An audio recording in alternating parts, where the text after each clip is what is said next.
So now, Charlie, we're a lot done today. So I was just wondering what you have planned for the month of August at home in your own garden?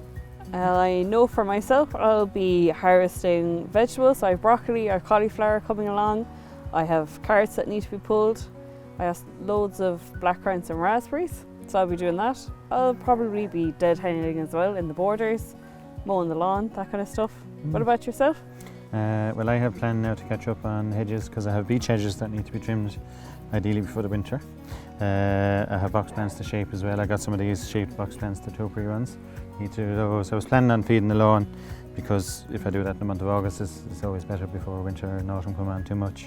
The only other thing is I'll carry on with the window boxes and the hanging baskets. So I need to feed them every week really from now on because they're so big and strong now that they really need to be deadheaded, you know. You were telling me before about rhubarb. Is your rhubarb after growing again, or? So I finished picking it because it's kind of at the stage now where I wanted to feed the crowns again.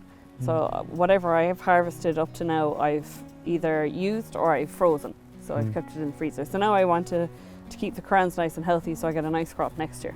Yeah. Would you mulch them now with farm manure, or? I probably would, or I'd use straw, something like that. That would just to keep off the... Keeps the frost away as well, doesn't it? Frost away. In a way, yeah. Well, I also have a pond here as well. That is, the pond weeds have kind of grown into big mats now at this stage. So it's usually a good idea, I think, as well, because the frogs are all after kind of moving on now from the pond. So it's a good time of year, I reckon, to thin out some of the pond weed, you know, so that it'll look better as well. And that way then I won't have to disturb it next spring when there's frogs spawn and things like that. So I have a mind to do that as well, you know. What would you use to do that then? Would you use... I'd say it'll be more or less climb into the pond really and thin it out, you know. So I hope to compost a few bits and bobs that are coming out of the pond.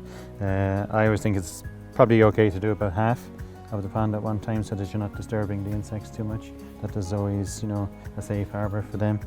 I was hoping too as well to do some cuttings. So I have some hydrangeas here, a nice one that I'd like to take cuttings. The fuchsias, I definitely want to propagate some of them. And August is always a good time anyway, I think, for getting shrub cuttings ready and rooted before the winter, you know. So it is, yeah. But so that's probably it for August anyway, I suppose, isn't it really? Yeah. That'll keep us busy enough Should anyway. do, I say, yeah.